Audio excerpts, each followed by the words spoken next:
May I request Dr. Simon Langan from IMI to please join us on the stage?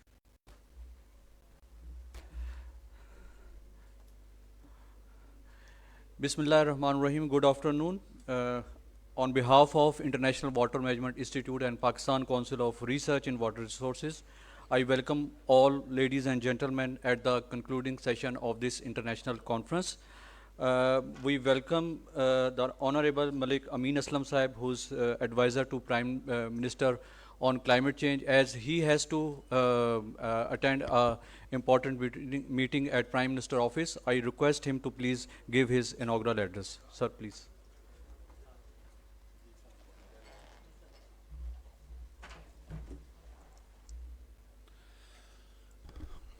Bismillah ar-Rahman ar-Rahim.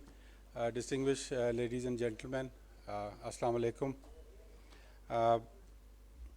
Let me first say that I would like to thank the organizers for inviting me over here to this very important meeting.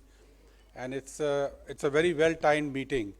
And I say this because this is an area which requires really urgent attention as far as Pakistan is concerned. And this is also an area which unfortunately has been off the radar for political governments in Pakistan. And it is time that we put it on the mainstream and on the priority list of our political government.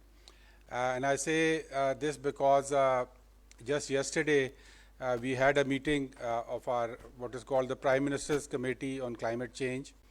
And in that committee, this was the main agenda. And the agenda was defined as the ecological restoration of the Indus Basin. The reason why it is important is that this is a river which has sustained life in this part of the world, which is now called Pakistan, for over 5,000 years. Life is dependent on this ecosystem. But unfortunately, there is now a question mark on whether this same ecological system will be able to sustain life for the next 50 years. And the reason for that is that if you look at all the data which is coming in terms of the pollution loads which are in the system, in terms of the pressures which are on the system, whether it be chemical contamination or arsenic contamination or chlorofric contamination or microplastic contamination, the river Indus is becoming a dying river. And I think this is an alarm bell for a country like Pakistan, which has its sustenance, which is dependent on this river and the whole system and the ecology around it. So we decided yesterday that this issue has to be raised at the highest possible political level in Pakistan and get political ownership from all the stakeholders across the board. So we had the Prime Minister and all the Chief Ministers and all the relevant cabinet ministers in the meeting yesterday, and we showed them the data of how this system is a dying ecology right now, and what are the steps that need to be taken. So we have decided yesterday that in the next 4 months, we don't have too much time also in terms of addressing the issues. So we have been given 4 months by the Prime Minister to get all the stakeholders together. Our ministry is going to be leading that effort, and to see and to firstly map out what is being done in ecological restoration of the Indus system. There are efforts being made in a piecemeal effort through various ministries and various organizations. The list you can see over there here also. So we want to get all of them together to see and map what is happening at the moment, identify the gaps in the whole process, and then based on those develop a plan. And this plan is going to be a short-term, medium-term and a long-term duration plan. And this will, when we talk of climate adaptation, because climate change is the new ingredient which is adding on to this whole process. This plan has to be looked at through the lens of the changing climate that we have in Pakistan.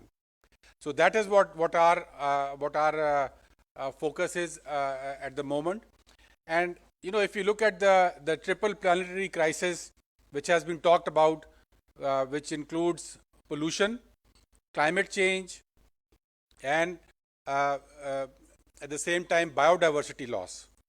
So these three crises are extremely prevalent in the Indus ecology and the Indus water system. And I think this triple crisis has to be dealt with on an emergent and an urgent basis. So what I would like to say over here is that all the organizations that are present over here, we would include your input and your guidance in this whole process. What we have got is the highest level political commitment behind this process, and we will be developing and I know a lot of reports have already been done. We don't need more reporting to be done. We need action on the ground, and that's what's important. In our ministry also we are doing the 10 billion tree tsunami project, the Recharge Pakistan project, which is looking at restoring wetlands, the protected area initiative, which is adding protected areas. They are all part of this whole equation. And if you look at the climate adaptation plan that Pakistan is also developing, this initiative has to be the central fulcrum of that adaptation plan. Unless we have a healthy Indus water basin ecology system, we cannot have climate adaptation in Pakistan. For us to adapt to what is happening with our climate, this ecology has to be healthy. And I think that is the message. And it's, as I said, it's got very strong political endorsement just yesterday, and we will be moving ahead for the next 4 months in trying to develop and structure a plan which can get this process on the ground and put us on a pathway which can lead towards sustaining Pakistan and this civilization along a healthy Indus water ecosystem. So I welcome what is happening over here today. We would love to get the input from your workshop, and also integrate the organizations which are present over here into this process that we are going to be developing in the next 4 months. With this, I would like to thank you very much and wish you all the best for your session. Unfortunately, I would have to rush back, but I wanted to come specifically to give the message that this is something which has now gone to the top highest priority level in Pakistan, and we hope to be taking it up from tomorrow onwards. Thank you very much.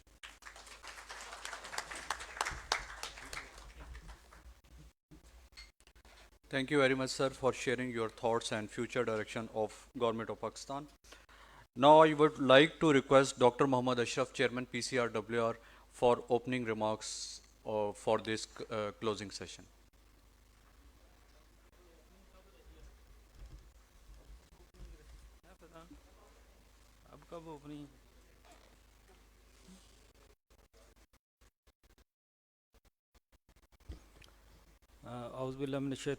Bismillahirrahmanirrahim.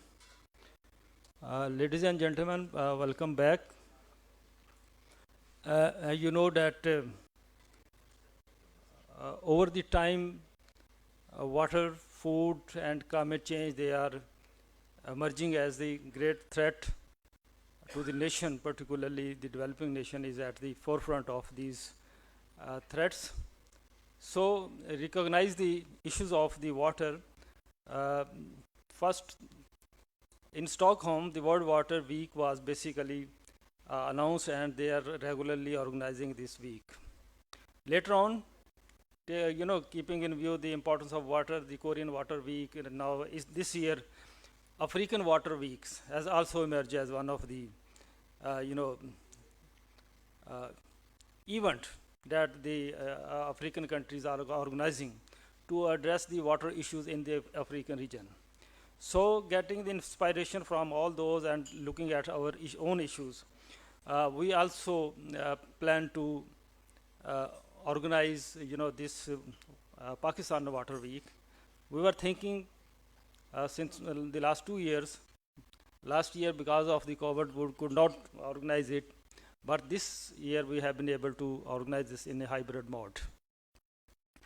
This is basically the whole week celebrations.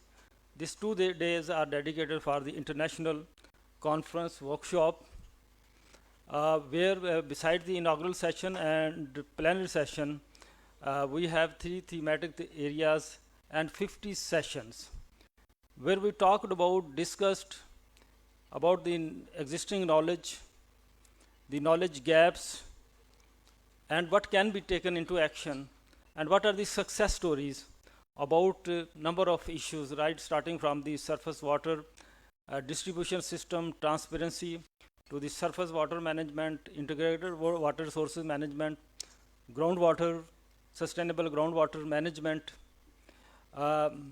solar-based systems, and also the nature-based solutions. We have been working on all those issues. Environmental flow, looking at for the ecological, as the minister has mentioned, ecological restoration of the Indus system. We have a dedicated session today addressing on the environmental flow requirement of the various, the rivers of the Indus Basin irrigation system. Today is the concluding session of the 2 days international workshop. After that, the next 2 days will be that will be national kind of celebration, national workshop or celebration that is being take place at PCRWR headquarter H81, where we are going to establish the exhibition to showcase the water related technologies, instrument equipments, and also the knowledge product by various organizing partner organizations. There is also an essay competition among the students to address the water and environmental issues. Their first and second, third prize will be announced, and this is also part of our the awareness campaign, behavioral change campaign for the students. There will be a debate competition among the students, and they will be also awarded with the first, second, third prize. There are board games, water board games that has been provided by the UNESCO Jakarta office. Those will also be displayed there. There will be competition. So all these kind of activities will be for the next 2 days at the PCRWR headquarters H81 Islamabad. We would request you to kindly visit those facilities, those sites, discuss with the professional who are displaying their their products, their knowledge product, or the showcasing their instrument or all kind of other equipment. Also encourage the student with your presence so that they can become ambassador of us for taking this message of sustainable water sources management at all levels, from at the domestic level, agriculture level, industry level, and particularly ecological management of this of the water resources system. With these remarks, ladies and gentlemen, once again thank you very much for all those delegates who traveled from abroad, and all those who have traveled from within the country, and all those who participated from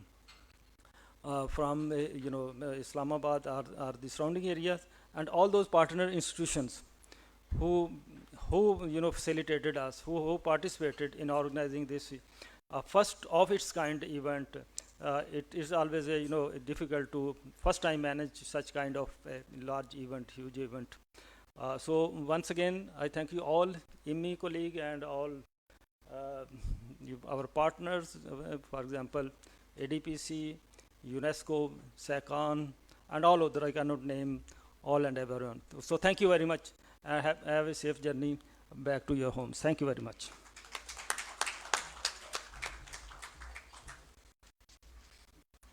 Thank you very much, sir. Ladies and gentlemen, as you all know that we have 3 thematic area of this international conference, and now each theme leaders are going to present their synthesis proceeding of their respective area. First theme area number 1 was sustainable and climate resilient solutions, thinking ahead.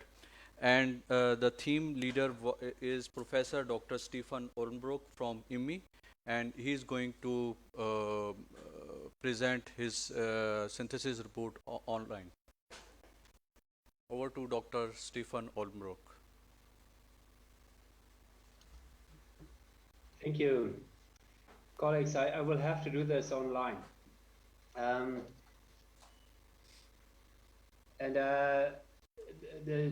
you, Chair.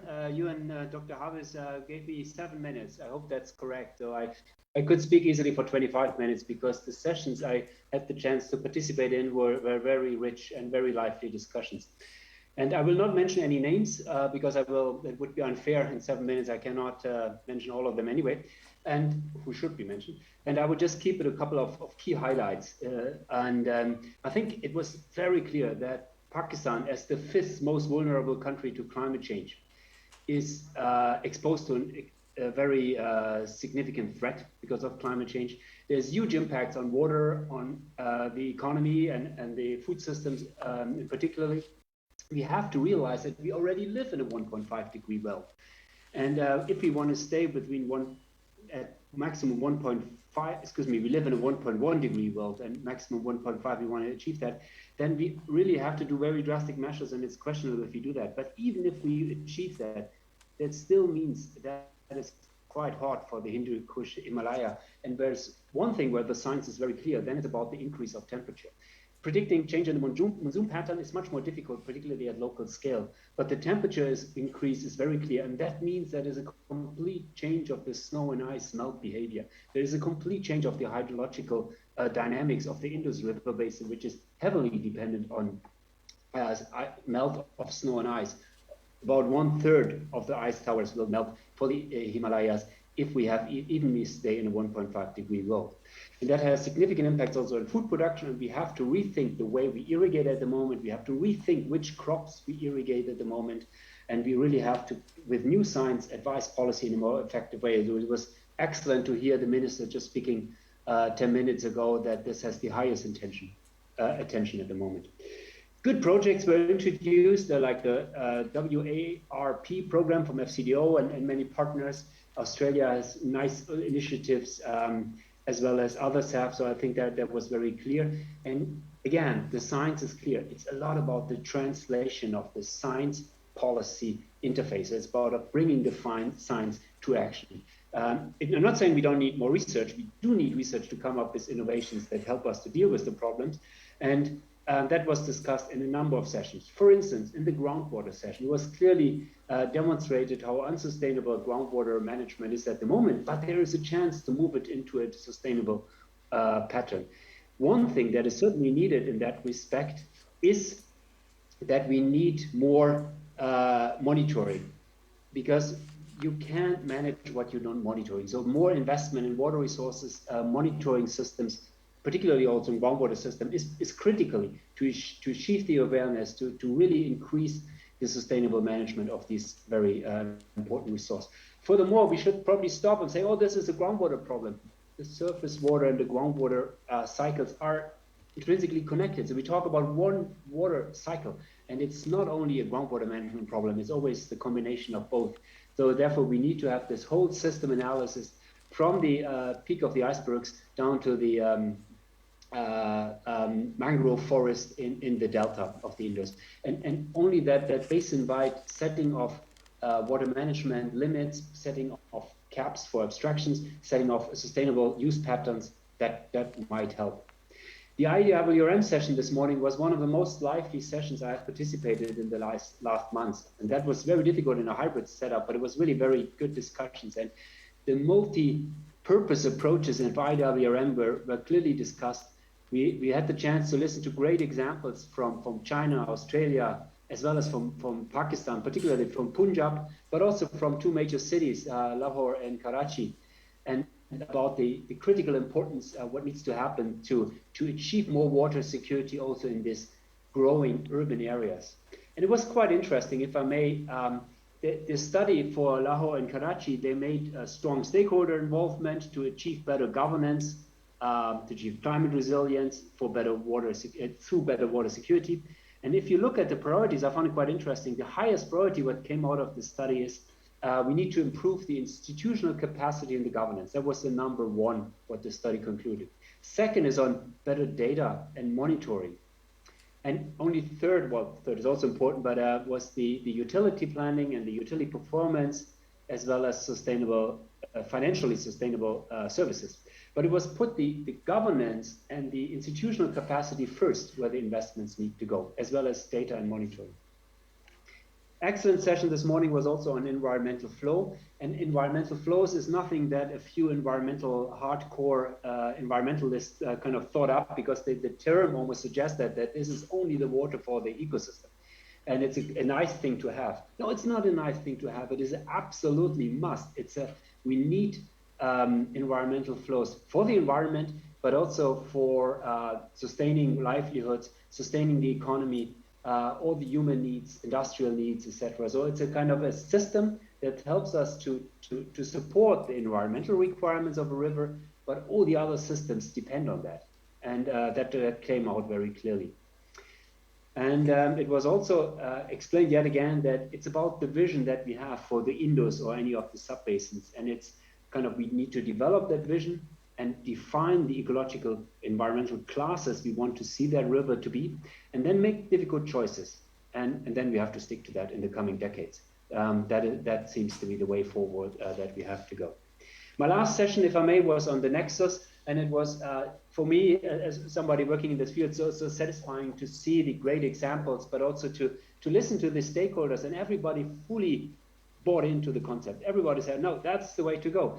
And it is complicated to govern, for instance, more than 1 million tube wells in a sustainable way, and looking at maybe solarizing some of them, and what does that mean for groundwater sustainability. So we understand it's complicated, but there's no other way of addressing this complicated fact, and addressing this with tools, incentives, business models, ways to really come up to cleaner energy and cleaner water solutions that satisfy the ecosystems requirements, the food system requirements, industrial requirements, etc. I think this was a short summary of the sessions I had the chance to participate in, and I would like to thank everybody. Thank you. Thank you very much, Dr. Stephen Olbrich. Now, the thematic area 2 was politics, policy, and institutions, good governance and strengthening capacities. And theme leader was Mr. Rana Abdul Wajid from IFPRI. I request him, sir, to please come. Thank you, Faizan Saab. As Stephen said, it's difficult to recap or capture the essence of 7.5 hours discussion in 7 minutes. But let me start where Stephen ended. There was a broad consensus in the thematic area 2 sessions that there is a need for water, energy, food, and climate change nexus as the way moving forward for policy formulation, developing institutions, and good governance of the sector. But for policy coherence, it is important that the synergies are developed both horizontally because of the interdependencies, coordination across departments and various stakeholders, as well as vertically the national, subnational, and local communities level.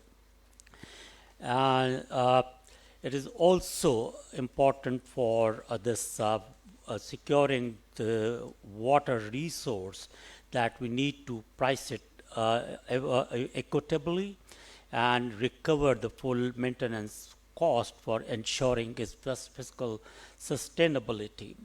While doing so, it is equally important that the political and institutional leadership must address the inequities in the system, ensure improved service delivery, considering moving away from the land-linked water share to volumetric system, pricing the bulk water supply moving from IRSA system to the provinces, and adopting more water efficient technology and developing a system for interprovincial water trade. The role of media was considered as the vital link, but it is equally important that the scientific research and scientific findings are translated into a common man's language, so for easy to communicate to the general masses and sensitizing them for the importance and significance of the water resource and its governance. For this to happen, the interface between the government and the media is needed to be enhanced, and interactive communication strategies must be evolved to increase the public awareness. The role of women leadership in the water sector management was fully recognized, and it is equally important to mainstream the gender in the policy formulation, implementation, and decision making in the sector. And for this to happen, it is vital that they are provided access to resources as well as capacity building and power to an authority to make decisions. Quota system and land titling were considered as the key instrument to provide them seat on the table for engagement in the policy formulation as well as decision-making authority. I think the most important session was on the pathway towards implementing the national water policy. And there was general consensus that the National Water Policy 2018 provides an effective framework and enabling pathways for an integrated water resource management and institutional platforms and time-bound targets up to 2030. And it does include strategic priorities, which are conservation and efficiency, dealing with environmental issues also, storage, leveraging technology, renewable energy, and integrated water resource management at all levels. Towards this end, the provinces have developed their own or in the process of developing provincial water policies, legal framework, institutional structures for integrated water resource management information system. But it is important that the provincial and federal level programs and projects are synergized and move in unison to achieve the shared goals stipulated in the national water policy. To achieve this objective, it was highlighted that a functional level mechanism as well as some kind of MOU is essential so that there can be a more effective coordination and planning in achieving the goals of national water policy. The key point that in this session was that it is equally important to invest on maintenance of the irrigation infrastructure rather than following the traditional approach of build, neglect, and rebuild or reinvest in the infrastructure. Investing in brick and mortar is good, but at the same time we need to invest in the maintenance of the infrastructure. As Stephen mentioned, in this thematic area, the central focal point was that there is a need for a centralized, reliable, consolidated database in line with the national standards and its timely availability in the public domain for research and evidence-based policy formulation as well as decision making is the most critical element for better governance and transparency. The last session was resolving the inter-provincial water dispute, and it was considered that the transparency or transparent water accounting at all levels, be it federal, national, or subnational level, or local level, or the water which is outside the main water accord system, must be accounted for for by using technology to resolve the interprovincial water disputes in terms of water allocation and water provision to the provinces in accordance with the 1991 Accord.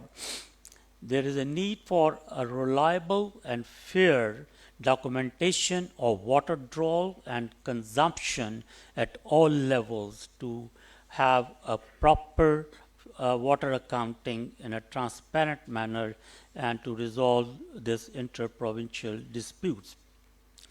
The telemetry system which is being proposed is likely to help in resolving those issues, but it is important that it is implemented in consultation with all stakeholders to build ownership, trust, and resolution of conflicts going forward. And lastly, again, the environmental flows was discussed as part of these thematic areas, and the key point was that while considering the environmental flows downstream pottery or otherwise, it is important to have a reality check of changing underlying ground realities to reach a consensus for the environmental flows required in the system. So that's a bit of a summary of this 7.5-hour discussion, which I tried to present before you. Thank you.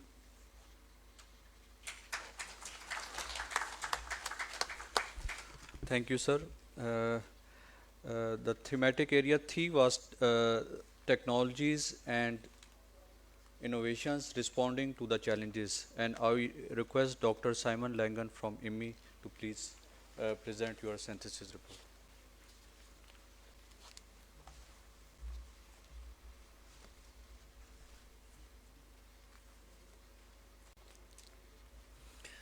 Ladies, gentlemen, colleagues, friends, I'm just going to be slightly cheeky before I start. And I would just like to say what an incredible 2 days. After 21 months of seeing everybody online, to actually meet a lot of people live has been fantastic. And I, for one, have been very energized. So I just want to say thank you very much to my friend and colleague, Mohsen, and Dr. Ashraf. Thank you very much, and all our colleagues in IWMI and PCRWR. So thank you very much. Okay, 7 minutes, probably down to 6 minutes now. As with the other themes, we had 5 sessions, 7.5 hours. I hadn't worked that out, so less than a minute per session. Yes, so you all know, and we're sharing, the first session was digital tools for climate shocks and sustainable water management. The second one was the potential of solar-based irrigation. The third, nature-based solutions. Fourth, water productivity. And the fifth, the last one this afternoon, was transforming water governance. So I'm just going to pick out a few highlights. And they are just a few highlights. They are my personal thoughts. They are my notes. And so I apologize if I don't pick up something that you presented. But again, thanks. Thanks for all those presentations, both online and in person, and for the interactive discussions. Like I say, it was just great again. Okay, so we started with floods and droughts, extreme events. And here, I suppose I'm looking through a digital innovation lens. And what do we have? And I think really one of the things that caught me was this idea of technology incorporated as a service. And for me, research for development and that evidence base, that is fundamental. We see ourselves as a service. And that was very important for me. And again, through a digital, what has happened over the last 10 years or so is increasingly this importance of real-time opportunities. So it's measured and it's with you. It's very quick. It allows us to respond. It allows us to adapt in near real time. So that is a very big change for us. But to achieve that, and this is a message that came up through a number of the sessions, is the importance of data sharing. And so if we can take that away, data sharing and how we go around that. And the second recurrent theme was this idea of co-development and inclusiveness. And again, I would ask us all to think about what we could do about that. And maybe one that came out in this session that I didn't pick up in necessarily in others. Well, what are the business models? What are the options we have in that space? And again, from my own heart, something about capacity. How do we enhance capacity? And I'm not just thinking about formal capacity, I'm also thinking capacity of those people in the fields, capacity of those people running our water management systems, running in governance, running in ministries, so increasing capacity across a range. Incentives for uptake. So how can we roll out? We know quite a lot of these technologies and what is there. How can we get them roll out at scale? And how can we make them affordable and accessible? And again, data management came in. And then going back to this combination of data and information, how do we take those into bundled services? And how do we make that accessible in areas where many of our practitioners, many of our farmers have limited literacy? Okay, so then I'm going to have to go a bit faster. If we look at solar irrigation, so is there a role for management? And of course, from my own perspective, there is a role for management. Solar is being rolled out. Solar irrigation will roll out, is rolling out. So how are we going to do it? Because there are different models, different modes of how that, there are different tools to assess it. There are different economic, different governance. But when you've got so many farmers, how do we deal with that? And of course, it's very different when you have a dispersed user to when you can do something centrally. So you can think about a command center for a centrally operated irrigation system versus 5,000 farmers on a single shallow aquifer. So what are the opportunities and what are the constraints? And I think there are a series of different entry points, and we need to move quite quickly so that we can stay with that and to make sure that we run or move towards a sustainable water management. Nature-based solutions, okay, nature-based solutions is obviously becoming hot property. It was there at COP26. And I think what I would say, again, my own bias, is I think we need to think beyond sites. And we need to think about systems. And what do nature-based solutions offer us as a system? And not to think of nature-based solutions as a panacea. They are not the answer to everything, everywhere. Sorry, they are not the answer to everything or everywhere. And we need to think of them as part of the menu of management options. So grey infrastructure, we need grey infrastructure, we need built infrastructure. But nature-based solutions are not there for a single fact. They actually promote those ecosystem services that are so important to all life on Earth. And I think in that relation, I would just like to flag the idea of increasing awareness and increasing ownership. And that's really important if we're talking about it. These farmers, these communities, our urban residents, all of us, society needs to buy into that, both for ourselves, but also, again, for ecosystems. And I think embedded in that is thinking about knowledge and how do we derive knowledge. And it's not just a technical, it's not just academic knowledge, it's also that idea of indigenous knowledge. We had a great session on water productivity, exploring irrigation efficiency, and thinking about innovations, both in terms of technical, but also institutional. So what are the governance, what are the economic constraints and opportunities? Claudia suggested, and it was new to me, was this idea of paying farmers to use less water. So, reverse thinking there, rather than taxing, but paying. So changing it from a penalty to an incentive. Another speaker, sorry, I've forgotten who, this huge difference in costs in water per sector.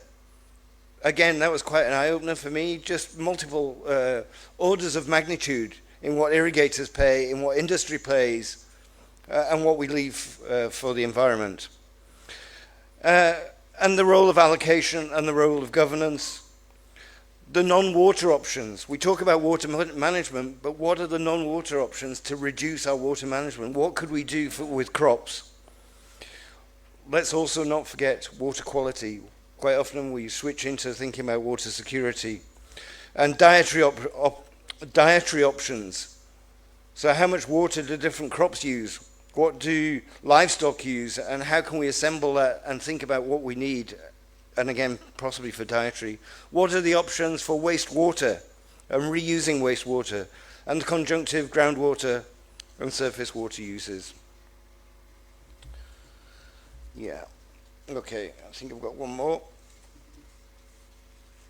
I have one more, but it's here.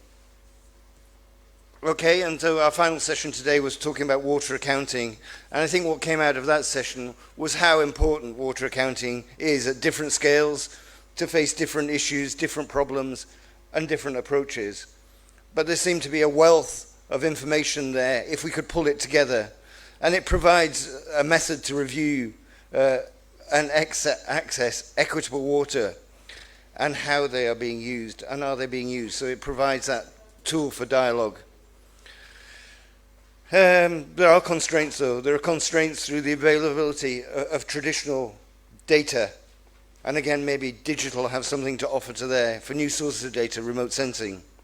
Issues again around data sharing.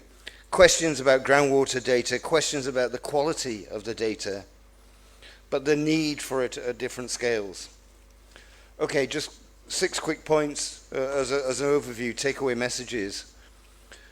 I think technologies and innovations, almost by their name, say they transform how we frame a problem, how we understand a problem, how we manage, identify options for solutions. And technologies are not a solution by themselves. They are embedded in society, in the environment. So I think we need to think about digital ecosystems. My third point is about capacity, both at an individual level but also organizational.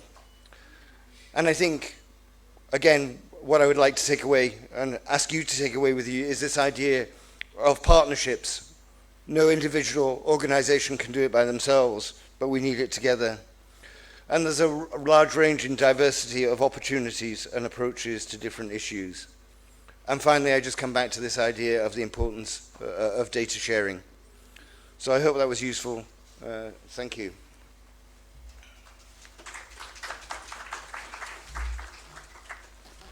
Thank you, Dr. Simon Langer. We now welcome Syed Fakhr Imam, who is Federal Minister for National Food Security Research. He is with us. I request him, sir, please come on the stage.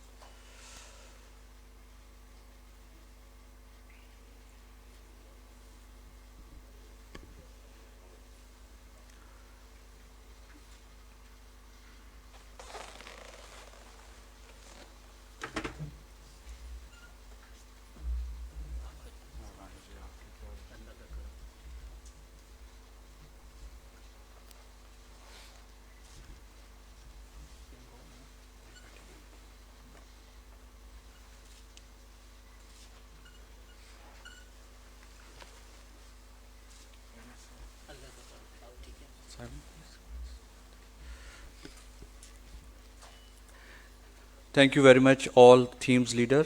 Now I request Dr. Richard MacDonald, who is Deputy Director General, IWMI, for his remarks on COP26 and Pakistan perspective on climate change. He is going to join us online. Over to you, Dr. Richard MacDonald. Good afternoon, and it's a great honor to join you today from here in Rome, where I'm delighted to be able to share with you some thoughts. I've been asked to give the closing session for today. So as I said, I'm Rachel MacDonald, and it's a pleasure to be representing IWMI here today. We have had quite a wake-up call. I'm sure the IPCC report, when I've listened in on the sessions over the last few 2 days, the IPCC report has been referred to and has been used as a reference to highlight change. Now let's just think about what the IPCC report is. This is a science-based report, and in the past, this is the 6th report, And in the past, the previous 5 reports have been very careful what they say. So there is no political motivation. This draws on thousands and thousands of journal articles, so science-based articles that have passed international reviews that highlight the data collection, the way it's analyzed, everything conforms to the highest scientific principles. And not only does the IPCC report draw together the scientific expertise from across the world, from Pakistan, from everywhere, it is also then endorsed by governments. And as we know, governments, when they come into the thinking, there is a political edge to this, but the fact that this has been endorsed by governments is critical to how we think about how to use this information.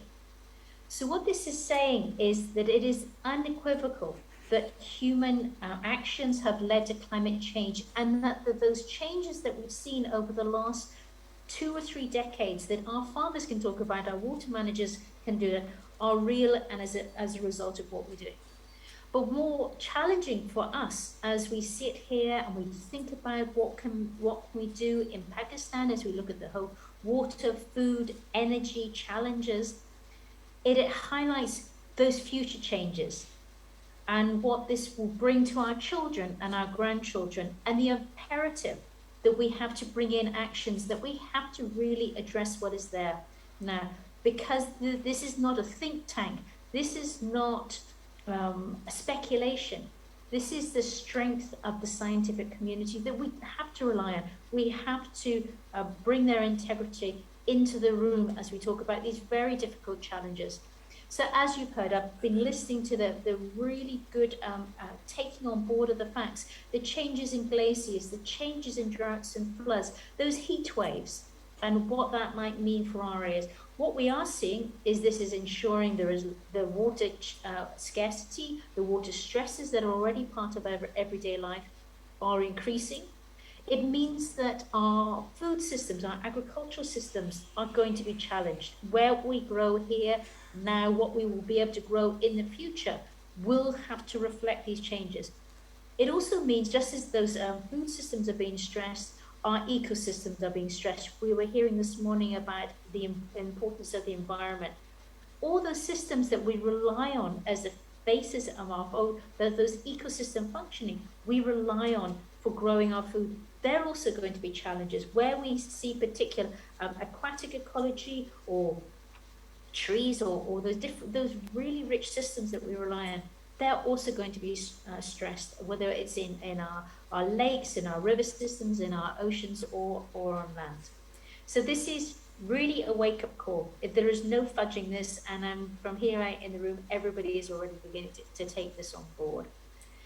And then we can see this is reflected in Pakistan's NDC submission that was lodged in the UN FCCC in October this year in time for the COP. And we can see this is a rich source of information about what can be done, what is desperately needed.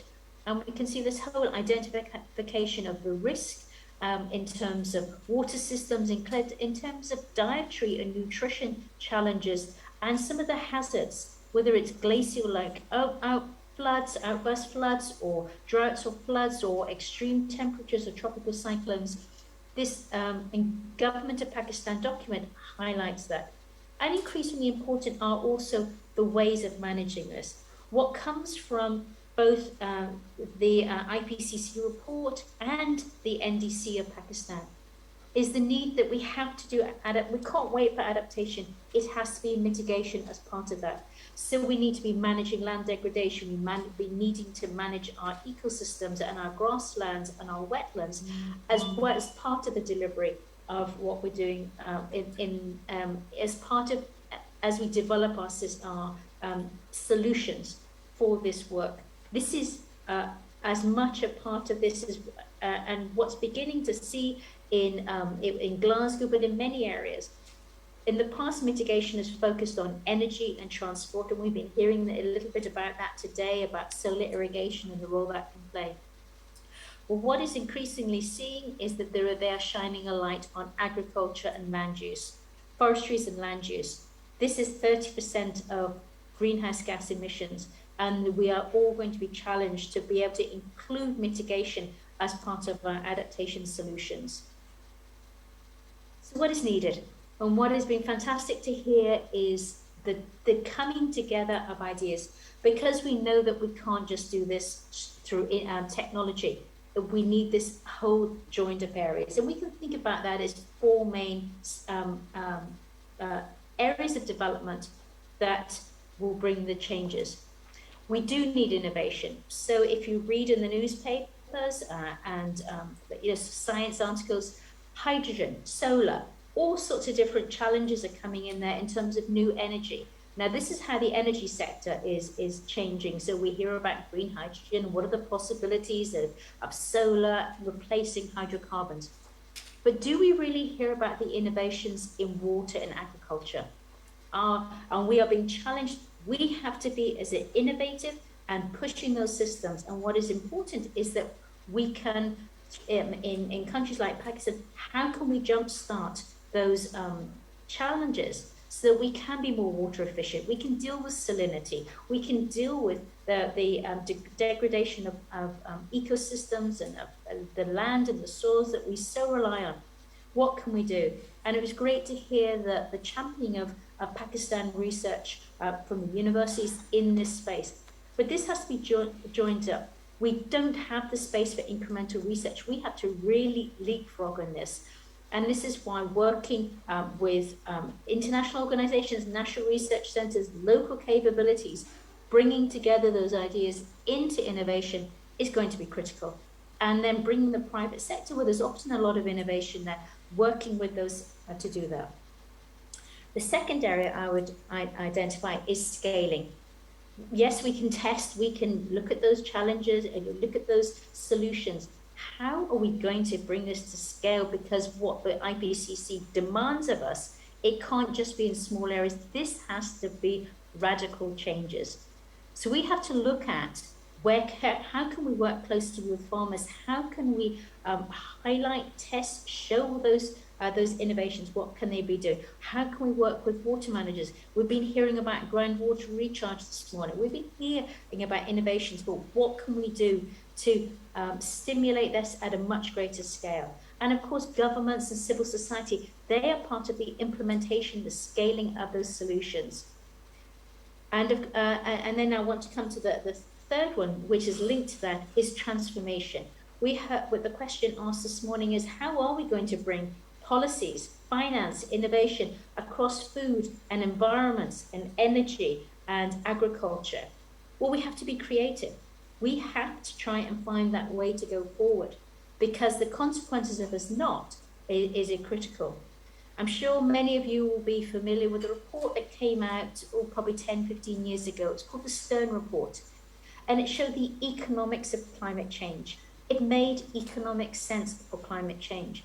We've recently had a report come out about the economics of preserving biodiversity, and it's not an environmental case. It is there's an economic case. And the Dutch are now producing a report about the economics of water, why it makes economic sense, and why there has to be these transformations in policies and governance. And it's been super to hear the calls to action across from local government through to municipal government. How can we find those ways together? And I bet if we sat down in the room where you are, we would know how to make this work. We now have to make this politically palatable, because we know there are many vested interests. It comes down to governance and regulations and change, and looking at incentives. Are we rewarding the wrong things? How can we bring behavior change? By bringing in policies and incentives that align to what has to be there to do that. And of course, engaging. All of this is about working with the local context. These big climate change models, they're so huge, they're completely divorced from the people that are being impacted, but more importantly, the people who understand the change that is going to be that is needed. So we can see that coming together, the call that we have to action has to be across these four critical areas. And we know that there are the skills, there is the will, and maybe Pakistan Water Week will be known as the time where these changes were really catalyzed, working with donors, working with investors to bring those changes, looking at what we can do in this space. So if we look at some of those areas, so let's look at innovate. And it's been great to hear the examples today and yesterday about new areas of climate smart agriculture. If we can get the agriculture, we know that then comes the water security as well. These have to go hand in hand.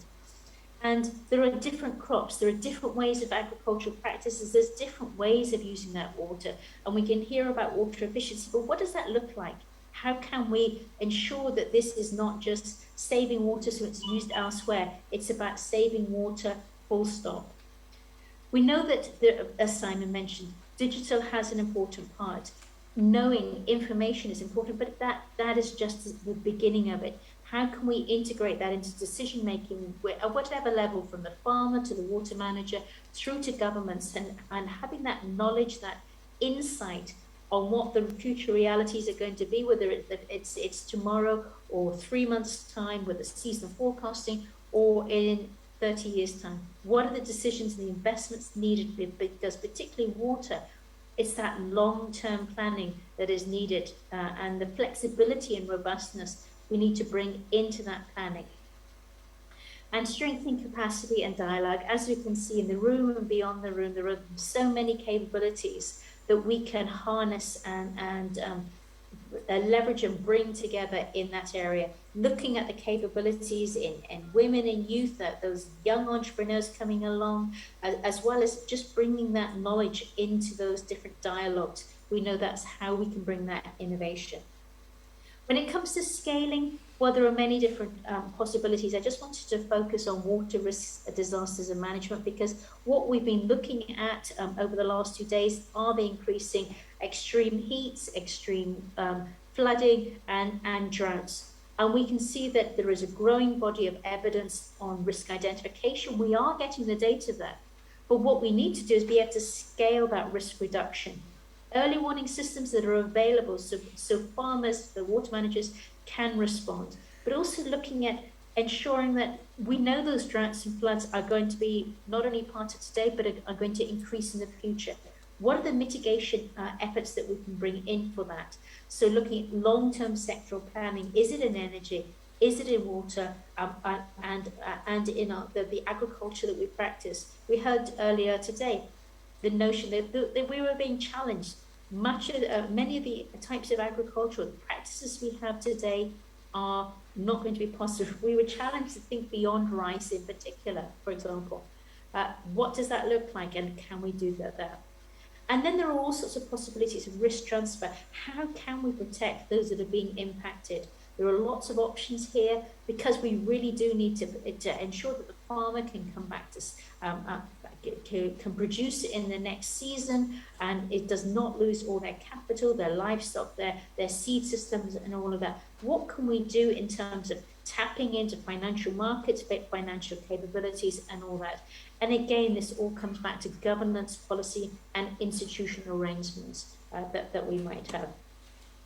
We talked about the drought monitoring system, and this is just a very simple example, but there are many other areas that we can look at in terms of irrigation scheduling, where we can harness what we know on the ground, link that to this readily available data, and produce systems that can provide information for good decision making on a day-to-day basis.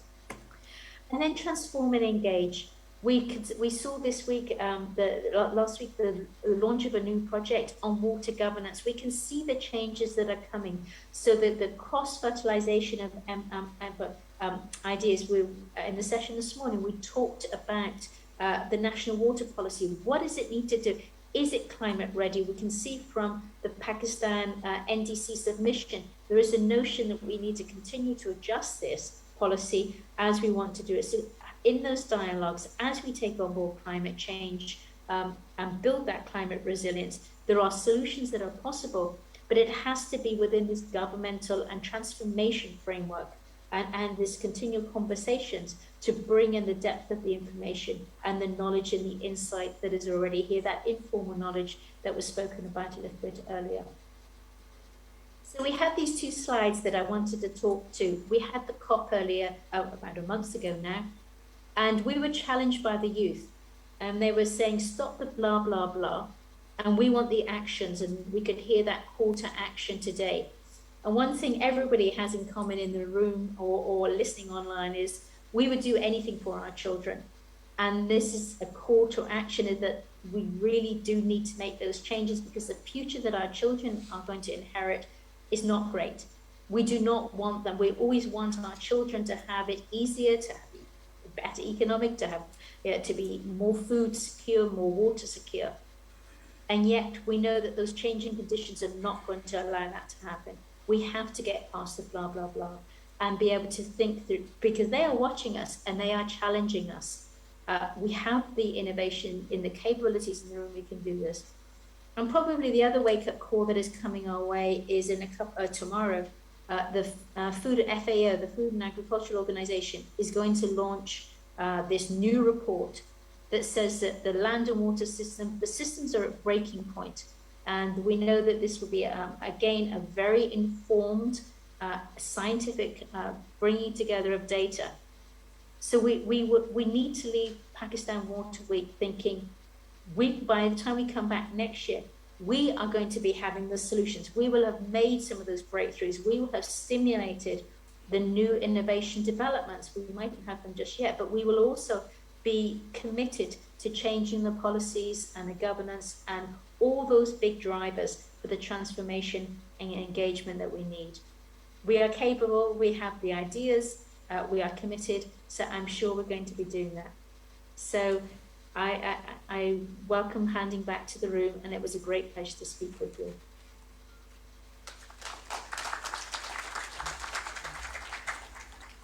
Thank you, Dr. Richel.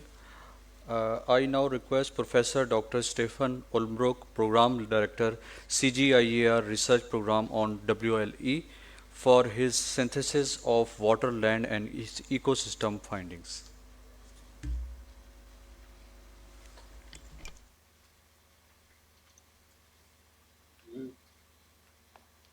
Thank you very much.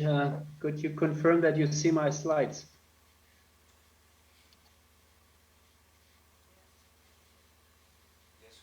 Can you, ladies and gentlemen, I hope you can see my slides and you can hear me. Yes, we can, Stefan. We can see and hear you. Super. Good. Thank you so much. Just a quick introduction to the CGIAR Research Program on Water, Land, and Ecosystem, which is one of the building blocks of a lot of the future work that Rachel McDonald was just talking about. And WLE, Water, Land, and Ecosystems, is one of the collaborators to help to make this conference happen. But at no way this should diminish the Hercules efforts that Dr. Mohsin Haves and his team were doing. But we were happy to support and help. Let me take you quickly back a few decades, and it's about transforming agriculture during the Green Revolution. And now looking back to the 60s and early 70s, and there were enormous achievements were made by increasing agricultural productivity via better breeds, better seeds. Also fertilizer came in into much larger scale. Irrigation technology was expanded, and really major achievements were done. And the fear of being not able to feed the world in the 80s or so was counteracted. On the other hand, we also learned that these transforming after the agriculture, which has been very successful at that time, is also pushing the system. When I say the system, I mean the water, land, food system, particularly also challenged by climate change, as explained earlier, really at its limits. And it's not sustainable if we would continue this path, as we can see in many places. Particularly when you, for instance, look at the groundwater use in parts of Pakistan, as we were discussing earlier this week. In light of these considerations, the water, land, and ecosystem was one of the research programs that the CGIAR set up a bit more than 10 years ago. And it was one of the 12 so-called CRPs and one of the 4 integrating CRPs. What have we been doing at water, land, and ecosystems? And it's maybe illustrated in this picture. It's exactly the same landscape in Ethiopia. And you see the female farmer at the beginning of the research and also standing in the fields a few years later in the research program. And you can see it's an approach to increase agricultural productivity, but very much with the trying to do that in a sustainable way as well as in a social, equitable way. And that's illustrated what we wanted to say here. So we were working on finding solutions among these interconnected issues of land and soil, as well as water, but then putting in the ecosystems biodiversity dimension and inclusivity. That means gender, youth, and other marginalized members of society. And really looking at developing solutions that cut across these different system areas, looking at agriculture in particularly, and really contributing to that fundamental shift that agriculture needs to take. And I believe we can say that the researchers, together with all the other stakeholders, really made a difference over the last years. And I would like to illustrate that in the next 5 minutes with just a few slides. How did we do this? The slogan is connected thinking and compelling solutions. And these compelling solutions were developed by connecting some of the best scientists that we have in this field of water, land, and ecosystems, but let them co-develop integrated solutions with farmers, with governments, with NGOs, with businesses, etc. Oh, there's an E missing here, sorry for that. And to look at these integrated solutions and also provide evidence. So we hear a lot nature-based solutions. Simon earlier said that's not a silver bullet. I think he said, in other words, I agree. And I think WLE is one of the programs that try to look at this enormous potential of nature-based solutions, but providing evidence, providing empirical evidence of how these solutions actually work, when and how, under which circumstances, and how to manage them most effectively and efficiently. So that's some of the achievements that this program did. In the last decades, we have been working in over 60 countries with more than 300 partners and completing over 200 projects. And that really impacted the lives of millions. It also impacted policymaking. There's a number of examples of how the research, which was co-designed and co-developed and co-implemented with all these partners, led to significant policies change when it comes to irrigation technology that was, for Central Asia, for instance, was showcased earlier today. One example at the UN is that there was a report, a World Water Development Report, which comes out every year. It was on nature-based solutions, and that looked at nature-based solutions for water, and it's kind of the collective wisdom of the UN, what the UN has to say to that topic. And I can say that I was quite involved in that particular study, and it's interesting to see that what was taken then as one of the examples to explain how, for instance, infrastructure interacts with ecosystem services was a figure that WLE produced. So it's kind of a demonstration that kind of translating the science into policy making at national level as well as international level was quite successful. Let me just show a few pictures with some results to give you a taste of the type of work that the program has been doing. I mentioned nature-based solutions before, and one example is, for instance,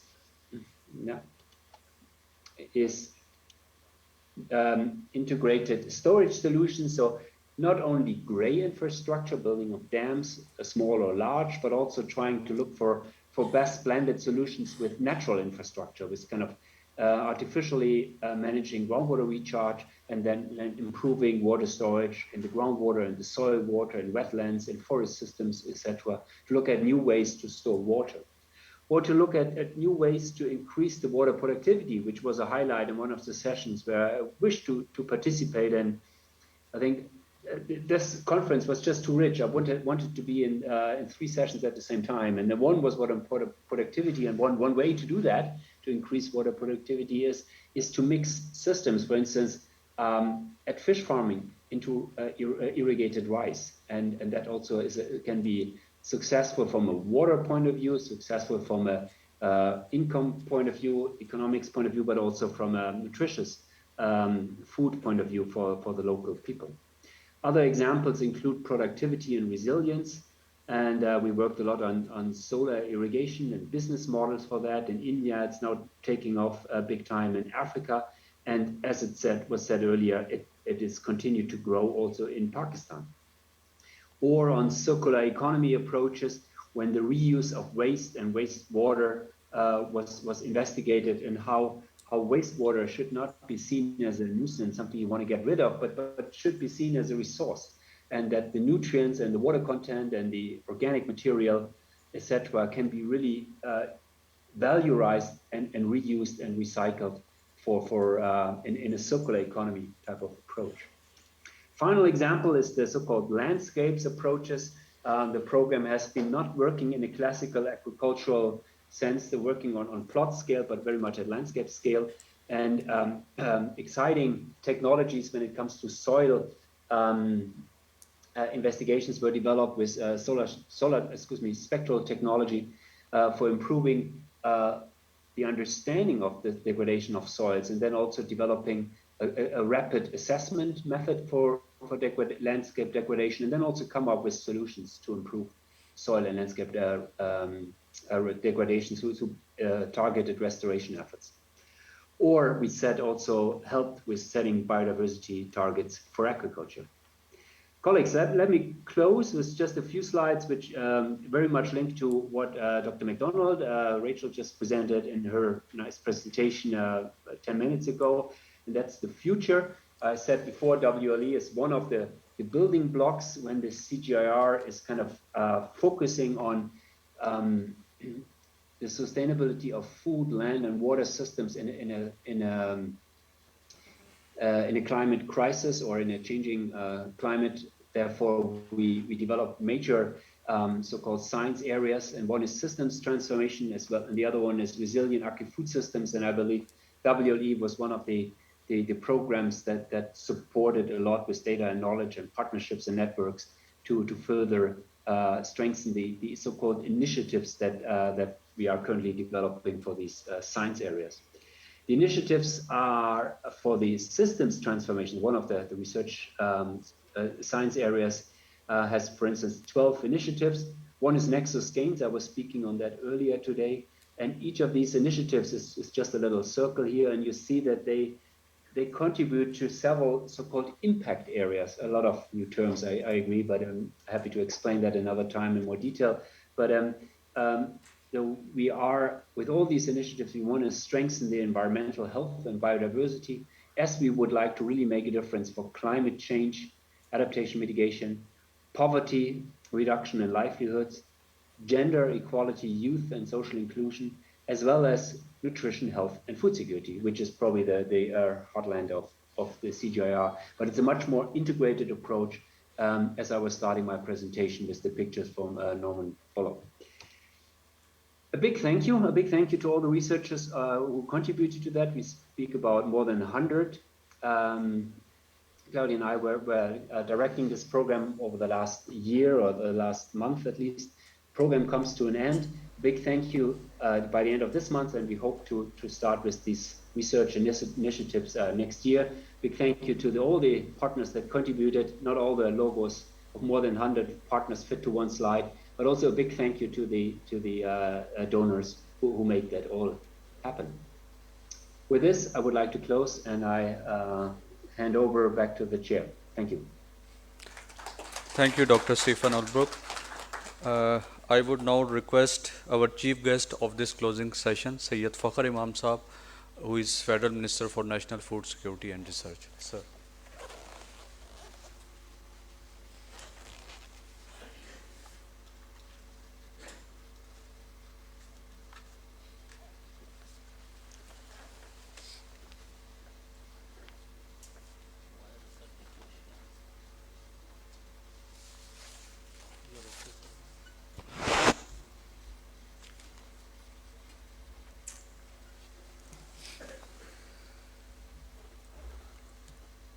Honorable participants of this conference, honorable organizers, I, as a citizen of this country and now holding the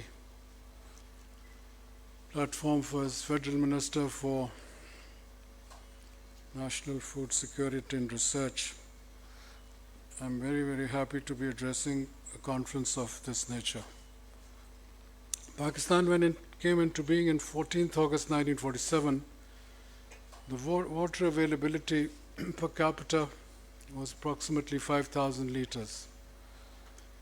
Today, because of our larger population and generally the way we have been able to increase our acreage and the amount which has gone under cultivated land, the requirement has dwindled to 800 liters per capita. Water-stressed country from a water surplus country in 2 generations, we are now confronted with major challenges. Our biggest challenge was in 1947 when the headworks of Firozpur went to India, despite the fact that 53% of that area was Muslim. The British, in their quick departure from the subcontinent, unfortunately left us 2 major marks, one in the irrigation side and the other on Kashmir. And both the contiguous districts were one, Gurdaspur, 53% Muslim. If I had come to on that, Muslim majority areas were supposed to be divided along the population. And the 41 census said that the majority Muslim areas, if they voted for the All India Muslim League, would automatically come to the new sovereign state of Pakistan.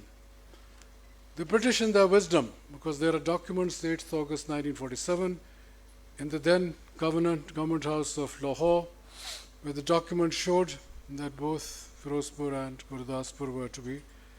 And then through some magic formula, the then Lord Louis Mountbatten, Viceroy of India, changed, and we have suffered on both counts. Kashmir became a disputed territory on which we have fought 4 wars, and the water availability, whereby we had to undergo the Indus Basin plan because that negotiation went on from 47 right up to 1960, and the only time the then Prime Minister of India, Jawaharlal Nehru, came to Pakistan was to sign the Indus Basin Accord, in which of the 140 million acre feet of water which flowed down the Indus Basin, 37 million acre feet of water went with the 3 rivers which were exclusively given to India, namely Satluj, Beas and Ravi.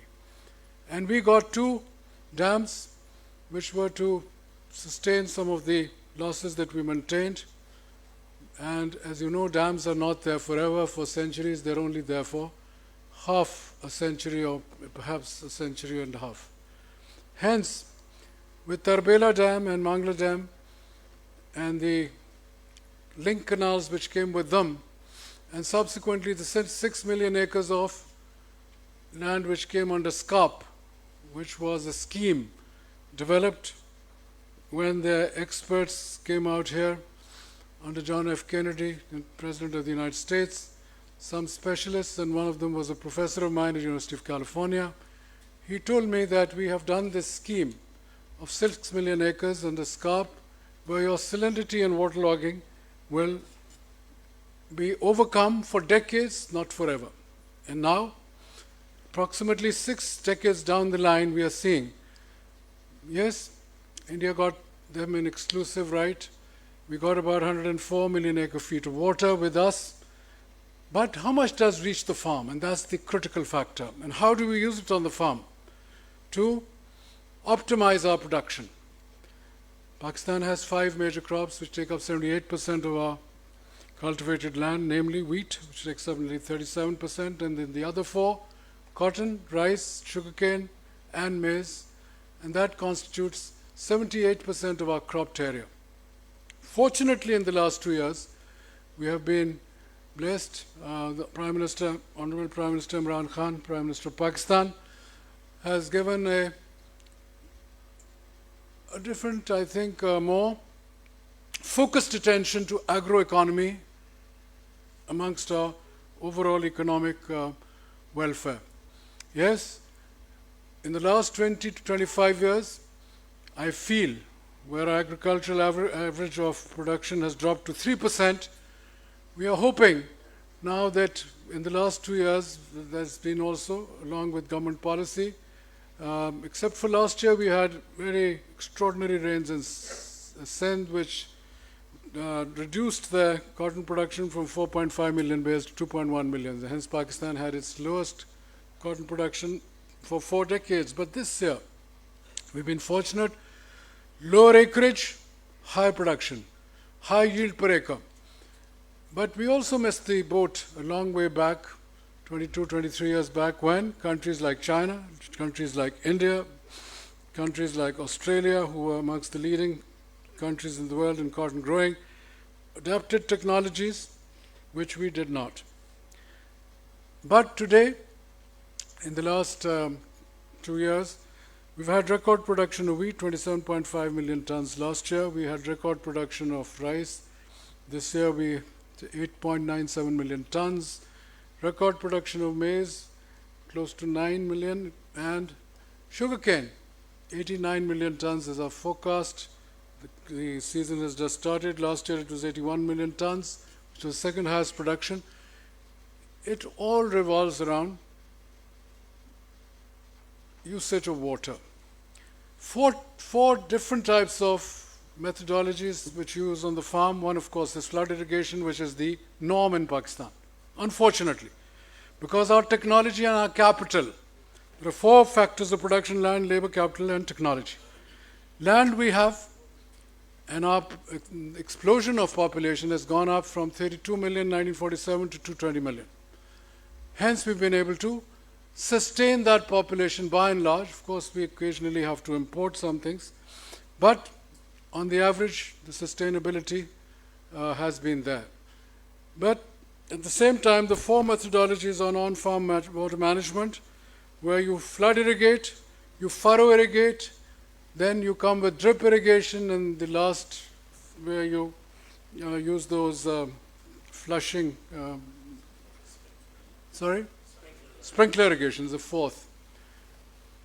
Yes, we've been talking of this for the last 30 years, but how much usage have we made? Much less than even 1%.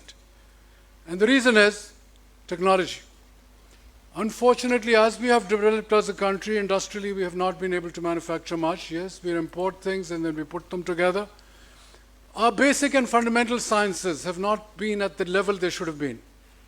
And our technologists, skill orientation, these have been the things which countries like North America, Europe, Japan, May Restoration, China has been the great example of how a country which was at our level in 1978 with Deng Xiaoping's leadership, his forward-looking methodology, where he realized that unless China becomes self-sufficient and surplus, not just in agriculture, brought about an environment where the whole of the industries of the world came to invest. And today, America, if it has, and it does, as Mr. Trump used to say directly, they have now a threat to American interests worldwide. Hence, we, who've had excellent relations with China throughout, regardless of the politics of the world, have, to some extent, as now we are trying to do with CPEC, gained advantage, comparative advantage. However, the quantums we have produced are not enough. I wish they were. I wish our productivity and production and yields per acre, yields per hectare were as high as those developed countries of the world, which through their economic output dominate the world. The G7, G8, G20, those are the countries which get together and form economic and financial policies of the world. We are still not reached that level. However, if the agroeconomy, 19.3% of our GDP today, 38% of our labor force, and much of the rural areas still dependent. Now we have 3 types of population. We have those in the large megapolises like Karachi, Lahore, Islamabad, Faisalabad, Quetta, Peshawar, Hyderabad, Multan, Gujranwala, Quetta. These are the 10 conurbations of urban. Then we have the peri-urban areas, another 20-25%, and the rest you can label as purely rural areas. Access to quality education, quality water. How do you sensitize and make people aware of what quality of water they are drinking, or what quality of water which has not had toxic agents thrown into canal systems which were built over 100 years ago and are not now feeding and lowering the fertility of our soils. Soil, water, fertility, these are the combinations which the world has learned how to maximize, how to optimize, and surpluses. If you look at the European Union agriculture policy, the quantums of surpluses they used to guarantee. Their largest budget there of the European Union, now 27 nations after Britain has opted out, most of their budget went into agriculture, subsidy. Because they used to produce so much of milk, so much of other things, lakes of milk they used to call it, and surpluses they had generate through their scientific knowledge, basically, and obviously hard work, and transform their whole systems where European Union has the same population as the United States. The US is now 318 million. The European Union is nearly equivalent of that. But their levels of income, 30, 40 times higher than ours. And hence, few people on the farms. United States, just about 1%. European Union, 1.5%. Where are we? Nearly 25 to 30% of our people working on the farms. Hence, and the size of our farms brings about even a bigger challenge. Unless and until we start looking at things in a more holistic way, strategically we have to change around our thinking. We have to now bring in satellite. We have Soparco with them or anybody else who will help us map our areas. Not just that. How much fertilizer in the soil at one time? You have to have sensors to do that. How many of our farms have sensors which will tell them which particular out of the NPK and the minor elements is missing in the soil? Virtually none. Even our research institutions don't have that level of farming, and that digitalization, of course, is there. Even our farmers who may barely be able to operate them can do it. But now extension service system, most of all our research has to match our challenges. And I think that's the basic message I would like to give from the floor today. Be it water, be it seed technology, be it soil science, be it quantum of fertilizers, we need men, women, young men and young women to rise to the challenge.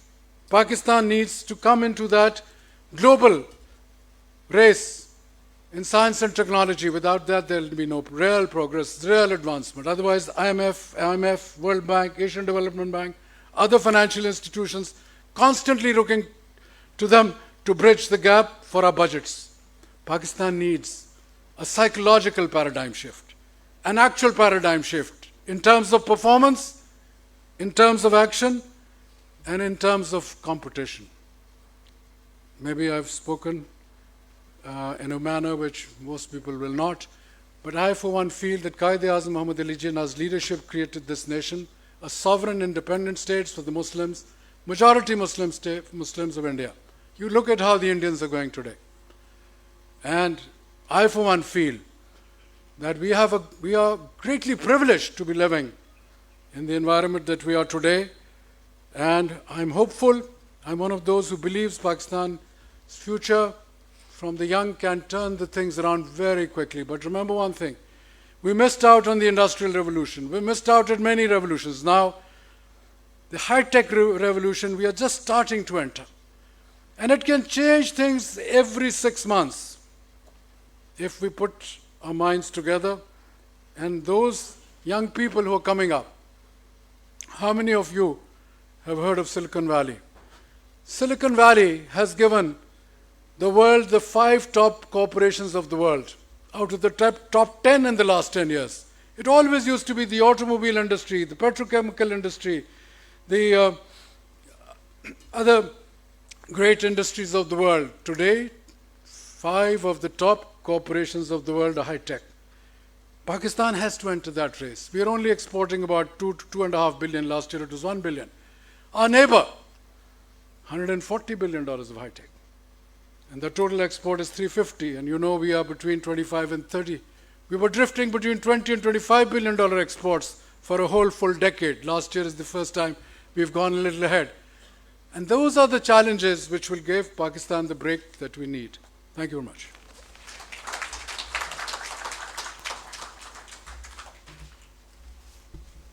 Thank you very much, sir, for your speech of wisdom. Now, at the end, I would like to request Dr. Mohsin Hafiz, IWMI Pakistan country representative, for vote of thanks.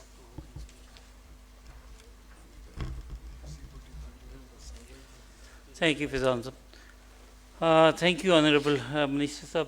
I mean, really emphasizing on that one, the research need to meet the current day challenges. And as in CGIAR Institute, IWMI, IFPRI, and all the other one partners here, PCRWR, what we believe is that, okay, how the research could be translated towards the actions on the ground. And just having the background in water sources, and I have extensively utilized the remote sensing, you have talked about that one, some of the area which is very close to my heart.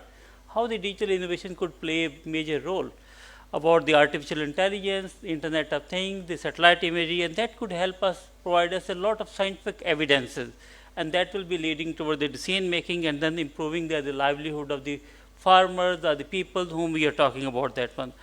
Thank you very much for this. Now I will just want to, I will not take much of the time, but I want to acknowledge all the institutes who have helped us in doing that for this Pakistan Water Week.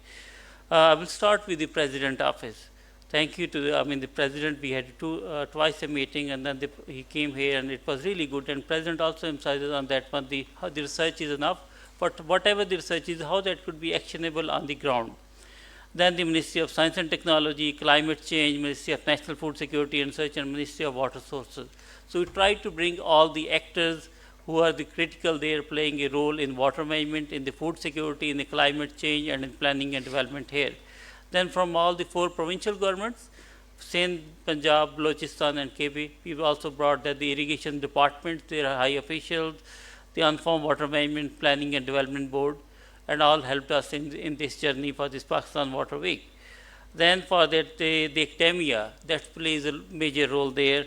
BUTM is here, Lahore University of Management Sciences, University UIT Lahore, NUST, University of NUST UIT Lahore, and Arid Agriculture University. All those have contributed, and that's where we are strong on partnership.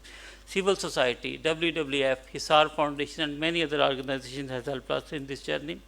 UN system, FAO, World Food Program, and many other UN organizations, UNDP, and everyone.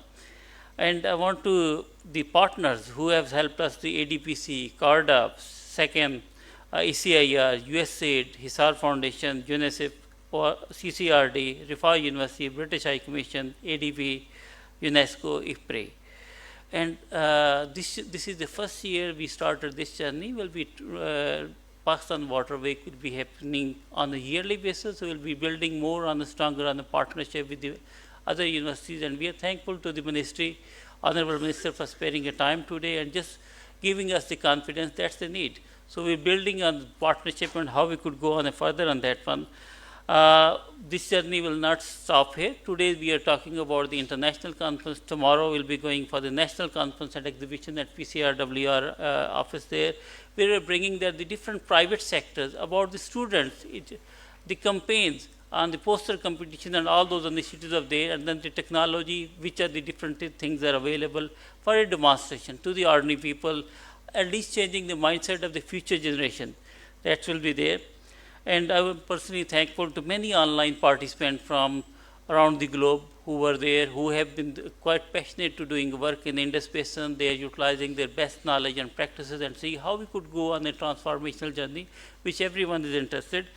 And thank you to some people who really listened to my call, and then they came on a very short notice. Mark Smith, MEDG, Simon Langan, Claudia, Steve, and then the Kakramon, and then the Lucy Layton, and many other ones who came on a very short notice, less than a month notice. And then thank you very much, considering all the COVID uncertainties and everything. And all the thematic leaders, Anna Wajid Saab, Simon, and then the Stefan, and who have contributed and really synthesized one. What's the way forward from here? We'll be synthesizing the report and sharing the report key findings. It will not be a report for the 20 pages, 4 or 5 pages report, just synthesizing what are the findings and what's our plan, what will be the actionable things, how we could go on building the partnership for future. And lastly, I will be just saying it to the thank you to Dr. Ashraf from PCRWR, Ministry of Science and Technology, and PCRWR team, and all the IMI team who helped us in this journey. This was the first time we did it, and there was some technical glitches happened due to the IT and some sort of thing there, but we will learn from that one, and hopefully the next time when we will organize it, we will be much better plan and working around that one. Thank you very everyone.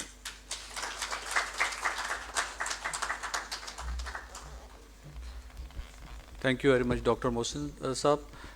Ladies and gentlemen, thank you for your participation. That concludes the concluding session of today's international conference. Thank you very much.